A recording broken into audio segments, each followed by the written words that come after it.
AI സാങ്കേതിക വിദ്യകളും റോബോട്ടുകളും ലോകത്തെ ഭരിച്ചു തുടങ്ങിയ ഈ കാലഘട്ടത്തിൽ ലോകമൂല്യങ്ങളെ മുറുകെ പിടിച്ച് ദൈവത്തിൽ മാത്രം വിശ്വസിച്ച് കുടുംബജീവിതം നയിച്ചിരുന്ന ഒരു ജനത ജീവിച്ചിരുന്ന മണ്ണാണിത്. ഒരു പരിധിവരെ അന്യം നിന്നുകൊണ്ടിരിക്കുന്ന ക്രൈസ്തവ മൂല്യങ്ങളെയും ആചാരങ്ങളെയും പുതിയ തലമുറയ്ക്കായി ഒന്ന് പരിചയപ്പെടുത്തുകയും പഴമക്കാർക്ക് ഒരു ഓർമ്മ പുതുക്കലും കൂടിയാണ് ഈ പ്രോഗ്രാം. കൂദാശകളുടെ സവിശേഷമായ നിർവഹണത്തെക്കുറിച്ചും ആചാരമര്യാദകളെക്കുറിച്ചും ബഹുമാനപ്പെട്ട ഫാദർ ആന്റണി തെക്കേമുറിയിൽ നമ്മളോട് സംസാരിക്കുന്നുണ്ട്. ഈ പ്രോഗ്രാമിലൂടെ പുതിയ തലമുറയിലേക്ക് ദൈവാനുഭവം പകർന്നു നൽകുവാൻ കാരണമാകട്ടെ എന്നും പ്രാർത്ഥിക്കുന്നു.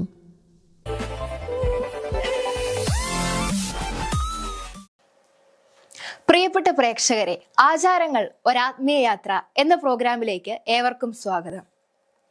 റയറോം ചെറുപുഷ്പ മിഷൻ ലീഗിന്റെ നേതൃത്വത്തിൽ നടത്തപ്പെടുന്ന ഈ പ്രോഗ്രാമിന്റെ മുഖ്യ അതിഥിയായി എത്തുന്ന റവറൻ ഫാദർ ആന്റണി തെക്കേമുറിയിലിനെ ഈ വേദിയിലേക്ക് ഹൃദയപൂർവ്വം സ്വാഗതം ചെയ്യുന്നു.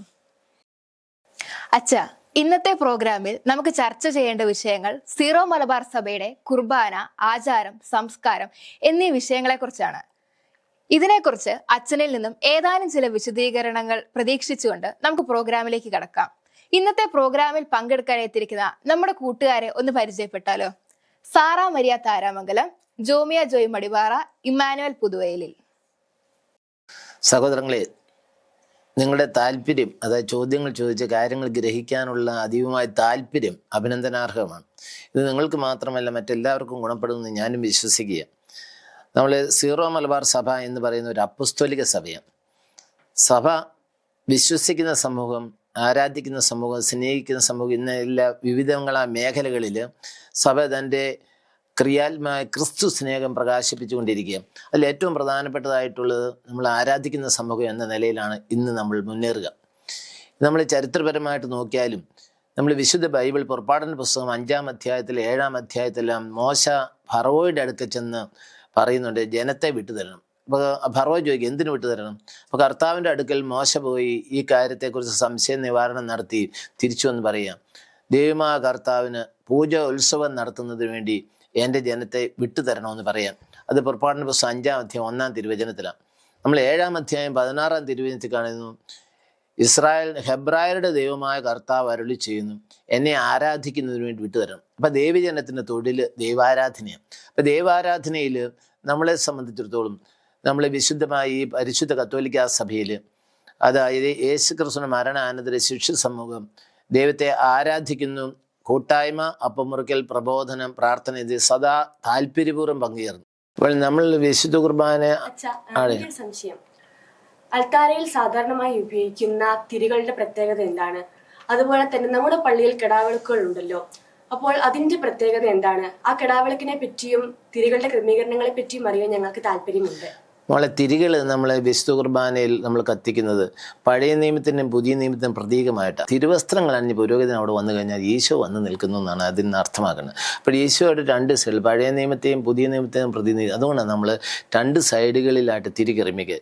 ഈ വിശുദ്ധ കുർബാനയിൽ ആഘോഷമായി അർപ്പിക്കുമ്പോൾ ഈ തിരികൾ 12 എണ്ണം കത്തിക്കുന്ന ഒരു ആത്മീയ പാരമ്പര്യ പൗരസ്ത്യ സഭകളിൽ ഇന്ന് വരെ ഞാനും എൻ്റെ ചെറുപ്പത്തിൽ സുറിയാനിൽ വിശുദ്ധ കുർബാന അർപ്പിച്ചും കണ്ടു കേട്ട് വന്നതാണ്. അപ്പോൾ അതിൽ 12 അപ്പസ്തോലന്മാരെ ഈശോയും കൂടി ബലി അർപ്പിക്കുന്നു എന്നാണ്. പിന്നെ 12 തിരികൾ, ആ 12 തിരികൾ വളരെ ആഘോഷമായി കത്തിക്കും. പഴയ കാലങ്ങളിലാണ് പെസഹായാഴ്ച തിരുക്കർമ്മങ്ങളുടെ ഇടയിലും ആരാധനയിൽ പങ്കെടുത്തു കഴിഞ്ഞ് ഈ ഓരോ തിരികളും ഓരോ അപ്പസ്തോലനെ ദ്യോതിപ്പിച്ച് പ്രാർത്ഥന ചൊല്ലി അത് കപ്പ്യാർക്കെടുത്തും പുരോഹിതൻ പ്രാർത്ഥനയിലും അവസാനം ഈശോ മാത്രം അവശേഷിക്കുന്ന പരിശുദ്ധ കുർബാനകൾ ചെയ്യുക. അപ്പോൾ ഈ 12 അപ്പസ്തോലന്മാരുടെ പ്രതീകങ്ങളാണ് 12 തിരികൾ. അത് ആഘോഷങ്ങളുടെ ഭാവമാകും തിരികൾ കൂടുതൽ കത്തിക്കും. അപ്പം അങ്ങനെ ഈശോയും അപ്പസ്തോലന്മാർ ബലി അർപ്പിക്കുന്നു. പിന്നെ നമ്മൾ കടാവിളക്കിനെ ചോദിച്ചു. ഈ കടാവിളക്ക് നമ്മൾ പുറപ്പാടിൻ്റെ പുസ്തകത്തിൽ 40-ാമത്തെ അധ്യായത്തിൽ ദൈവമായ കർത്താവ് കൂടാരത്തിൽ ദീപം തെളിയിക്കുന്നതിനെ കുറിച്ചാണ്. അതിൻ്റെ ഒരു പാരമ്പര്യം ജെറുസലേം ദേവാലയത്തിൽ, പിന്നെ നമ്മുടെ ദേവാലയങ്ങളെല്ലാം ഈശോ ലോകത്തിൻ്റെ പ്രകാശമാണ്.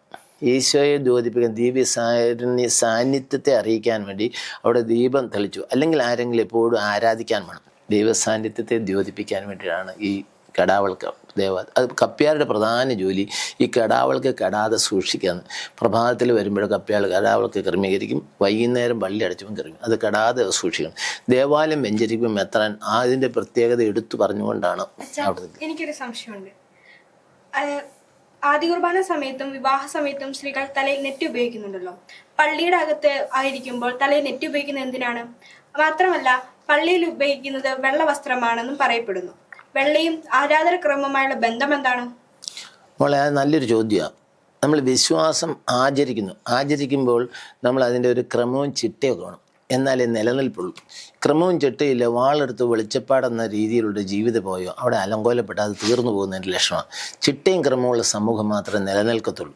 അതിൻ്റെ ഭാഗം നമ്മുടെ സഭയിൽ, പ്രത്യേകിച്ച് നമ്മുടെ സഭയിൽ ഈ വെള്ള വസ്ത്രവും ശിരോവസ്ത്രവും ആത്മീയ ജീവിതത്തിൽ വളരെ പ്രധാനപ്പെട്ടു. നമ്മൾ ക്രൈസ്തവ സമൂഹത്തിലാകട്ടെ മറ്റെല്ലാ സമൂഹങ്ങളുടെ ദൈവത്തിൻ്റെ ദൈവസന്നിധാനത്തിലുള്ള ഹൈന്ദവരായാലും മുസൽമാന്മാരായാലും അല്ലെങ്കിൽ സിഖുകാരായാലും അവിടെ അവർ പ്രാർത്ഥിക്കാൻ പോകും. സ്ത്രീകൾ പ്രത്യേകിച്ച് ശിരോവസ്ത്രം ധരിക്കും. അതുകൊണ്ട് ഈ സാരിയുടെ അറ്റമൊക്കെ അഡീഷണൽ ആയിട്ട് അവിടെ ഇട്ടിരിക്കുക, ചുറ്റാൻ സ്ഥലമില്ലാഞ്ഞിട്ടല്ല. പക്ഷെ അത് അതിൻ്റേത് ഒരു ആധ്യാത്മികത. നമ്മുടെ ആധ്യാത്മികതയിൽ പൗലോസ് അപ്പോസ്തലൻ്റെ പ്രബോധനത്തിലും നമ്മുടെ ഭാരതീയ സംസ്കാരത്തിലും നമ്മൾ സ്ത്രീകൾ അവരുടെ അഴകിൻ്റെ ഭാഗമാണ് അവിടെ മുടി. അപ്പോൾ പൗലോസ് അപ്പോസ്തലൻ കൊറിന്തോസ്കാർക്ക് 1-ാം ലേഖനം 11-ാം അധ്യായത്തിൽ 3-4 തിരുവചനത്തിൽ പറയാം, പുരുഷന്മാർ തലമൂടി പ്രബോധനം നൽകുകയോ അല്ലെങ്കിൽ പ്രവചിക്കുകയോ ചെയ്യുന്നത് അത് അവന് ഭൂഷണമല്ല. സ്ത്രീ എന്നാൽ തല മൂടാതെ ശിരോവസ്ത്രം ധരിക്കാതെ പ്രാർത്ഥിക്കുകയോ അല്ലെങ്കിൽ ഇങ്ങനെയുള്ള കാര്യങ്ങൾ പങ്കെടുക്കുന്നത് അത് അവൾക്കും ഭൂഷണമല്ലെന്ന്. ശിരോവസ്ത്രം ധരിക്കണമെന്ന് 10-ാമത്തെ തിരുവചനം പ്രത്യേകിച്ച് എടുത്തു പറയുന്നുണ്ട്. അത് 1 കൊറിന്തോസ് 11 നമ്മൾ 10 ആ കാര്യങ്ങൾ സ്ത്രീ അത് അവളുടെ വിധിയത്വത്തിൻ്റെ അടയാളമാണ്. പരിശുദ്ധ അമ്മ ഇതാ കർത്താവിൻ്റെ ദാസി എന്നോ ലൂക്കായുടെ സുവിശേഷം 1-ാം അധ്യായം 38-ാം തീയതി ഒരു എളിമയുടെ ഭാവം ദൈവസന്നിധിയിൽ സമ്മേളിക്കുന്നു. പിന്നെ സ്ത്രീകളെ സംബന്ധിച്ചിടത്തോളം അവർ വിവിധങ്ങളായ വസ്ത്രങ്ങളൊക്കെ ധരിച്ച് മറ്റുള്ള മുമ്പിലേക്ക് വരുമ്പോൾ നമ്മുടെ ഭാരതീയ സംസ്കാരവും ആചാരവും അനുസരിച്ച് അവർ അടക്കവും ഒതുക്കത്തോടുകൂടി ശരീരം മ്ലേച്ഛതയ്ക്ക് ചിന്തയ്ക്ക് വക നൽകാത്ത രീതിയിൽ വസ്ത്രധാരണം, അവിടെ മുടി അവിടെ അഴകിൻ്റെ ഭാവം, അതിൽ ചിലപ്പോൾ അത് ഒതുക്കി വെക്കാൻ വേണ്ടി സ്ലൈഡ് അല്ലെങ്കിൽ അത് വിവിധങ്ങളായ രൂപത്തിലുള്ള ചില പക്ഷികളുടെ അല്ലെങ്കിൽ പറപ്പകളുടെ ഒക്കെ ദൈവത്തിൽ ഇതിങ്ങനെ. അപ്പോൾ പുറകിൽ നിൽക്കുന്ന ദൈവഭക്തിയായ ഒരു വ്യക്തിയെ സംബന്ധിച്ചിടത്തോളം മുമ്പിൽ നിൽക്കുന്ന ഈ ശിരസിൽ ഇങ്ങനെയുള്ള വിവിധങ്ങളായ കാര്യങ്ങൾ ധരിച്ചു വരുമ്പം അത് അവർക്ക് ഇടർച്ചയ്ക്കും ദൈവഭക്തിയെ തടസ്സപ്പെടുന്ന കാരണം. അപ്പോൾ ഈ ശിരോവസ്ത്രം ധരിക്കുമ്പോൾ പ്രായോഗികമായി ദൈവഭക്തിയിൽ മറ്റുള്ളവർക്ക് ഇടർച്ചയ്ക്ക് വഴി നൽകാതെ അവർ ദൈവവിചാരത്തിന് കാരണമായി തരും. അതുകൊണ്ട് ശിരോവസ്ത്രം ധരിക്കുക എന്ന് പറയുന്നത് ഈ നൂറ്റാണ്ടുകളായ സഭയിലും വിശ്വാസത്തിലും മറ്റ് മതസമൂഹങ്ങളല്ല അത് ആ സ്ത്രീയുടെ സ്വാതന്ത്ര്യത്തിന് നിൽക്കുന്നില്ല, അത് അവളുടെ മഹത്വം അർപ്പിക്കുന്നേ ഉള്ളൂ. കാരണം അവൾ ദൈവഭക്തി ഉള്ളവളാണെന്ന് ഒരു സ്ത്രീ എന്ന് പറയുന്നത് ഇന്ന് നമ്മുടെ ജീവിതത്തിൽ ഒരു വിവാഹ ജീവിതത്തിൽ ഒരു സ്ത്രീയെ അന്വേഷിക്കുമ്പോൾ പോലും അവൾ ദൈവഭക്തി ഉള്ളവളാണെന്ന് പറഞ്ഞാൽ ഒരു പ്ലസ് പോയിന്റ് ആയിട്ടാണ് നമ്മുടെ സമുദായത്തിൽ എല്ലാ സമുദായത്തിലും കണക്കാക്കുന്നത്. അവിടെ ശിരോവസ്ത്രം, പിന്നെ വെള്ളവസ്ത്രം ധരിക്കുന്നു. മാമോദീസാണ് നമ്മുടെ സഭ അല്ലെ എന്ന് പറയുന്നത് സഭയുടെ ലക്ഷണം 4, അതിലൊന്ന് സഭ വിശുദ്ധമാണ്. വിശുദ്ധിയുടെ അടയാളമായിട്ട് പവിത്രതയുടെ അടയാളം വെള്ളയാണ്. അതുകൊണ്ട് വെള്ളവസ്ത്രം ശുഭവസ്ത്രധാരികളെക്കുറിച്ച് വെളിപാടിൻ്റെ പുസ്തകത്തിൽ പറയുന്നു, മാമോദീസാൽ സ്വീകരിക്കുമ്പോൾ വെള്ളവസ്ത്രം നൽകുന്നു. അതുവരെയുള്ള വസ്ത്രങ്ങളെല്ലാം ഉരിഞ്ഞു മാറ്റി അല്ലെങ്കിൽ എടുത്തു മാറ്റി വെള്ളവസ്ത്രം നൽകി.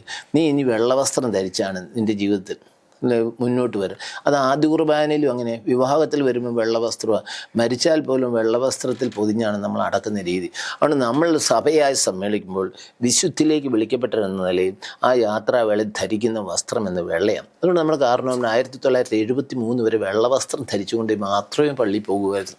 അങ്ങനെ ഒരു രീതി വരുന്ന കണ്ടാൽ തന്നെ എന്തോ ഒരു അഴകും ഒരു വി ഫീലിങ്ങും സ്വർഗീയ യാത്രയിൽ പെട്ടവരാണെന്ന് സാക്ഷ്യപ്പെടുത്തുന്നതിനും അത് വളരെ പ്രധാനപ്പെട്ടതാണ്. അച്ഛാ, എനിക്കൊരു സംശയം.